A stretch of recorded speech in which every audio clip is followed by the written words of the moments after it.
Bab 957. Tidak ada uang. Ingin tinggal di villa. Claudia dengan berbagai alasan menolaknya. Tetapi tidak bisa membantah Nathan. Nathan juga sangat merasa bersalah. Setelah membawa ibunya pulang, dia sudah menderita 2 kali. Setelah kejadian ini, dia berencana mengganti keamanan seluruh perumahan ini dengan orang-orangnya. Dengan cara ini, tidak ada yang bisa mendekati ibunya, apalagi menyakitinya. Ting tong, ting tong.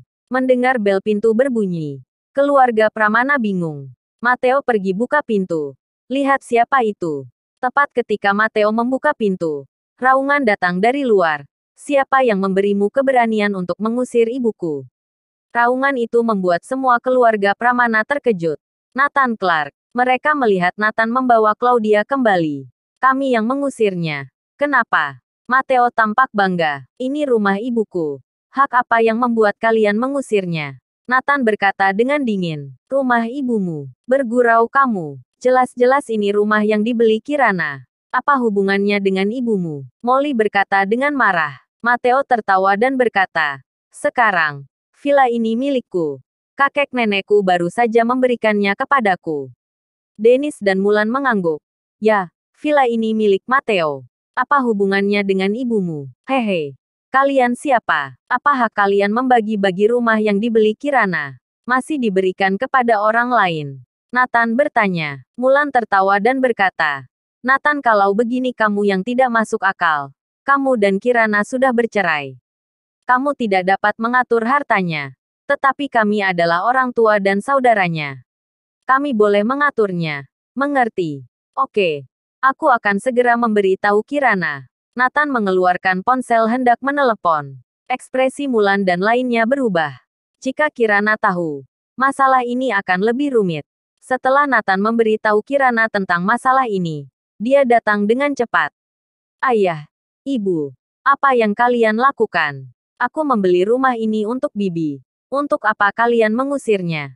Kirana berkata dengan marah. Tidak bisa. Kamu membelikan untuknya. Tidak masuk akal. Jika tersebar, akan menjadi lelucon. Bagaimana dunia luar melihat ini? Apa tidak malu? James dan yang lainnya bersikap tegas. Kirana tertawa tak berdaya. Oke, katakan bagaimana agar Bibi bisa tinggal di rumah ini. Mulan melirik Nathan dan berkata, oke, kalau begitu aku akan mengatakannya. Dia bisa tinggal di villa ini. Namun Nathan yang harus membayar uang rumah ini. Nenek, bukankah kamu sedang mempersulit orang? Kirana panik. Villa ini lebih dari 20 miliar. Dari mana Nathan menemukan begitu banyak uang? Jika Nathan tidak punya uang untuk membeli rumah ini, ibunya tidak memenuhi syarat untuk tinggal di sini. Ya, tidak punya uang. Masih ingin tinggal di villa. Semua orang berkata dengan dingin. Oke, aku bayar. Hanya 20 miliar. Bukan. Bab 958. Kebohongan 30 tahun. Semua orang tercengang ketika mendengar ini. Menatap Nathan dengan tatapan kosong. Apakah ucapan ini keluar dari mulutnya? Oke, 20 miliar gampang. Bukan. Aku ingin kamu membayar di tempat. Mulan sudah marah. Oke, tidak masalah. Aku akan segera mentransfernya pada Kirana. Di bawah pengawasan semua orang, Nathan mentransferkan 20 miliar kepada Kirana. Hah. Sungguhan, dari mana dia mendapatkan begitu banyak uang? Setelah transfer berhasil, semua orang sangat terkejut dan menatap Nathan dengan tidak percaya. Dari mana bajingan ini mendapatkan begitu banyak uang? Dengan mudah mentransfer 20 miliar. Berarti di tangan dia masih ada banyak. Kirana tidak merasa terkejut. Nathan adalah cucu dari keluarga Wilson. Bisa mengeluarkan uang secuil ini tidak mengherankan. Meskipun uang ini bukan hasil kerja kerasnya, setidaknya situasi di depan ini terselesaikan. Oke, Nathan, hebat kamu. Namun, Kirana, kamu tidak boleh mentransfer uang itu kembali. Akhirnya, Mulan dan yang lainnya pergi dengan putus asa. Matteo lah yang paling marah. Villa yang baru saja jatuh ke tangannya lenyap. Kali ini, Claudia bisa tenang tinggal di sini. Terlebih lagi, Nathan mengganti semua keamanan dengan orang-orangnya sendiri. Tidak akan ada bahaya lagi untuk ibunya. Jangankan menindas Claudia. Mendekatinya saja sudah susah. Claudia kembali meletakkan barang-barangnya di kamar, terutama foto mereka bertiga di samping tempat tidur. Nathan mengambil bingkai foto dan berkata, "Ibu, buang saja. Jangan dibuang." Claudia segera memeluk bingkai foto di tangannya. "Ini adalah satu-satunya kenangan ibu. Ibu harus menyimpannya." Nathan mengerutkan bibir dan berkata, "Ibu, apakah masih memikirkan pria itu?" Claudia tidak menjawab, tapi terlihat dari matanya Nathan sudah tahu jawabannya.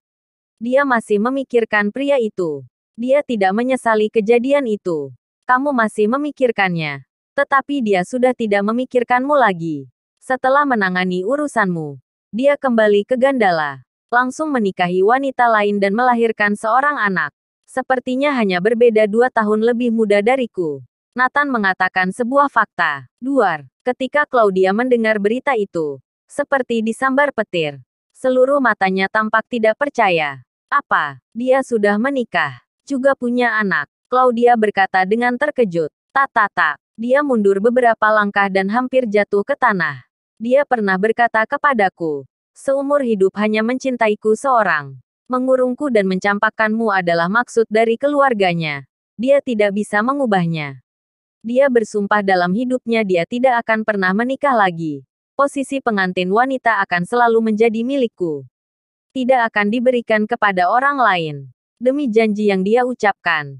Aku selalu menantikannya hingga hari ini. Membayangkan suatu saat nanti dia akan menjemputku. Dan menikahiku dengan sah. Berbicara sampai di sini, Claudia sudah terisak-isak.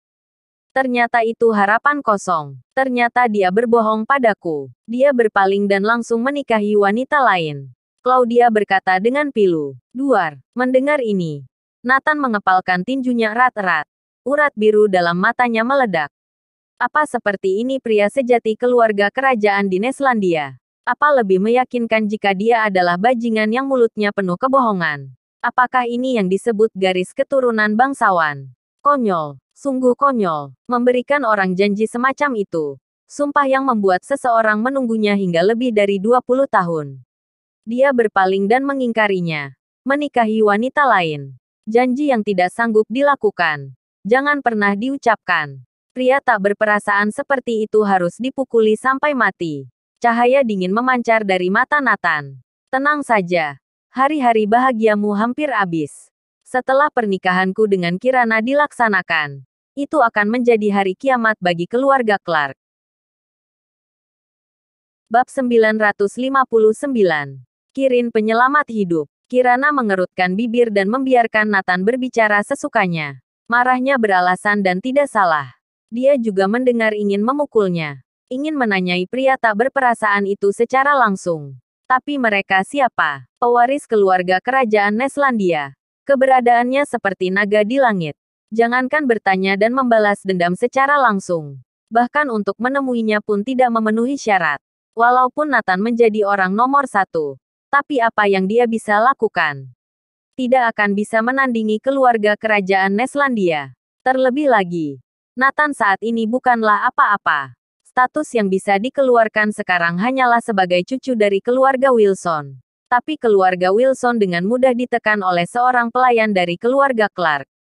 Menantang keluarga Clark dan mencari keadilan untuk Claudia. Mustahil. Selamanya jangan pernah berpikir untuk membalas dendam. Lebih baik menjalani hidup dengan tenang. Hanya bisa menggunakan mulut untuk melampiaskan saja. Ibu. Siapa namanya? Nathan bertanya. Logan Clark. Claudia mengatakannya dengan gigi terkatup. Oke. Aku sudah mengingatnya. Segera. Aku akan membuat nama ini menjadi sebuah penghinaan. Nathan berkata dengan dingin. Kota Nogares. Gerbang rumah keluarga Sultan Clark. Di pagi hari. Tergeletak satu orang, Raka. Seorang pelayan keluarga Clark. Ternyata Kyle Kennedy yang mengirimnya ke sini. Kyle Kennedy bertemu Gugum Clark, kepala keluarga Sultan Clark di Nogares. Dan memberitahu Gugum Clark semua yang terjadi. Tuan Clark, dengan kemampuanku, aku tidak bisa menghubungi keluarga Clark di Gandala. Jadi hanya bisa mengantarnya ke tempat Anda. Kata Kyle Kennedy. Gugum Clark berpikir sejenak dan berkata, anak jalang itu telah tumbuh hingga seperti ini. Raka bahkan dibunuh olehnya. Raka adalah master yang dikirim oleh keluarga Clark Gandala untuk menjaga wilayah selatan. Hanya dengan keberadaannya seorang, dia bisa menunjukkan betapa kuatnya dia. Ya betul. Siapa yang akan mengira anak haram itu begitu kuat? Kyle Kennedy sangat frustrasi. Reputasi Hotel Frede hancur dalam semalam. Demi kehormatan garis keturunan keluarga Clarkku, ibu dan anak ini harus mati. Jika dunia luar tahu bahwa mereka masih hidup, keluarga Clark kami tidak sanggup menahan malu ini. Tidak perlu memberitahu semua ini pada keluarga Clark Gandala. Hanya seorang anak jalang tidak akan memenuhi syarat untuk menjadi perhatian mereka. Aku yang akan menanganinya. Gugum Clark memutar-mutar dua mutiara besar di tangannya dan berteriak ke arah luar pintu. Siapkan semua orang ikut aku ke South Mantis untuk membunuh Claudia dan anaknya. Hah, Tuan Clark. Anda sendiri yang akan ke sana. Kyle Kennedy berkata dengan terkejut. Awalnya berpikir Gugum Clark akan mengirim seorang master untuk membunuh ibu dan anak itu. Tidak diduga kepala keluarga Sultan ini akan pergi sendiri. Tuan Clark, apa kamu begitu takut pada Nathan? Kyle Kennedy berkata dengan terkejut. Gugum Clark tersenyum dan berkata, tidak, tidak, tidak. Dia masih jauh untuk aku perhatikan. Lebih tidak memenuhi syarat untuk aku menanganinya secara langsung. Kyle Kennedy juga orang yang cerdas. Segera berkata, apa Tuan Clark ada urusan lain di South Mantis? Ya, benar. Aku mendengar Dewa Perang Kunlun membawa 5 Raja Perang pulang ke South Mantis. Sebenarnya, sejak awal aku sudah ingin ke sana. Selalu menyiapkan hal ini. Kebetulan masalah ini terjadi. Sekalian aku ke sana menyelesaikannya. Kata Gugum Clark. Mungkinkah Tuan Clark memiliki hubungan dengan Dewa Perang Kunlun? Tanya Kyle Kennedy. Ya, benar. Raja Perang Kirin yang berada di bawah komando Dewa Perang Kunlun adalah penyelamat keluarga Clark Nogaresku. 3 tahun lalu. Jika tidak ada beliau, mungkin kami sekeluarga akan dimakamkan di luar negeri. Gugum Clark menghela nafas. Pada tahun itu, dia membawa semua anggota penting keluarga Clark Nogares pergi menghadiri sebuah acara kerjasama. Akibatnya mereka disergap dan hampir binasa. Sampai akhirnya Kirin menyelamatkan mereka. Keluarga Clark Nogares juga menganggap Kirin sebagai penyelamat hidup yang hebat. Bersambung.